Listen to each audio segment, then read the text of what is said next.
Good morning. Happy Saturday. This is Nima here. I have some music playing in the background. I'm making this video to show everybody the process that I used to create this tool. If you haven't seen this tool in action, I have a previous video posted in my YouTube channel. I also posted this in a Facebook page, and in there I got a lot of people requesting and asking for some tips on how they can create the same tool. Just to give you a little bit of the background of how did I come up with this idea. I had to make 80 cards.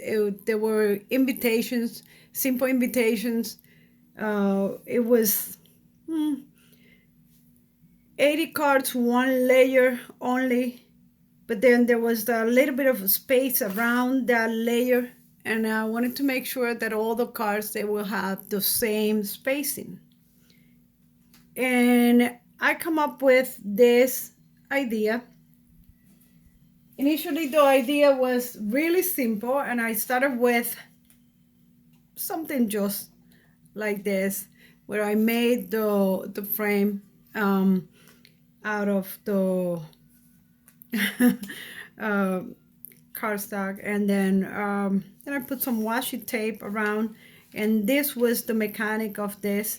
But then I say I need to make it in a way that I can use it with other type of cards, and I can put it away and it doesn't get all messed up. So I decided to use a frame. So this is just a regular picture frame. I removed the glass, and I used the mat to create the size of the card, so the card can lay in there perfectly. And this mat, I cut this mat to fit the A2 card. I have another mat for 5 by 7, and when I'm doing the 5 by 7, what I need to do is just to open the frame and then replace the mat in there. I want the mat to be secure and that it's not moving.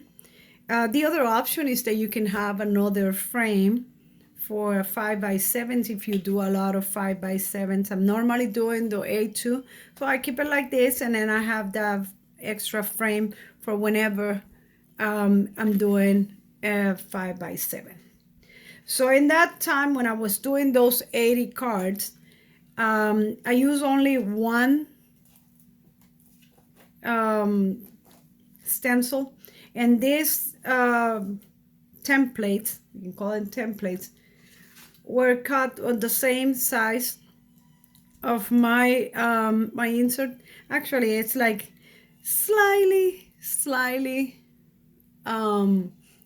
larger. Like I'm using in this one, this is from Gina K, the master layout 2. So I first cut this to the size of the master layout, and then I trim a border of 1/16 on one side and on the other. Don't do it in every side, just it's enough if you do it on the top and on the side. In that way, when you position the card that you cut with this, it goes perfectly in there. I finished with my 80 cards, and then I said, well, I can continue using this with other layers. And at that time I had to do this card in here, and I have like 12 of each one and that I had to make. And I did the same process using the stencil blanks. I cut again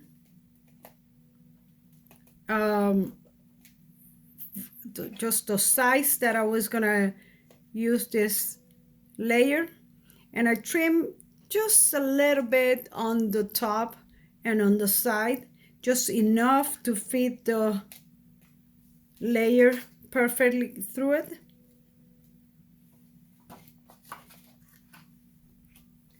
In terms of the way that I place this on the frame, I'm using just regular tape that I can remove and reposition everywhere. My idea is that if you want to make a card where your layer is going to be on the side, then you shift your templates to the side or to anywhere where you can use it. Okay. So I hope this will help you to create your own tool. Like I said, it's very simple and it's do it yourself. Make it the way that you want. If you have a Cricut, you can cut the stencil blanks a lot easier because they're really hard to cut with the Big Shot. You have to go through it a couple times. But other than that, for me, it's been working perfectly. And like it said, you just place the card in there, one layer, put it in there, put a little bit of tape. Tape or glue. I like to use glue a little better. Put the glue in the card. Flip to the next one. Put the glue on this one. Put it in. And when you remove, you just have to secure your borders. And that's it. And it is easy to make many cards that they're gonna have the same layout in no time. Thank you.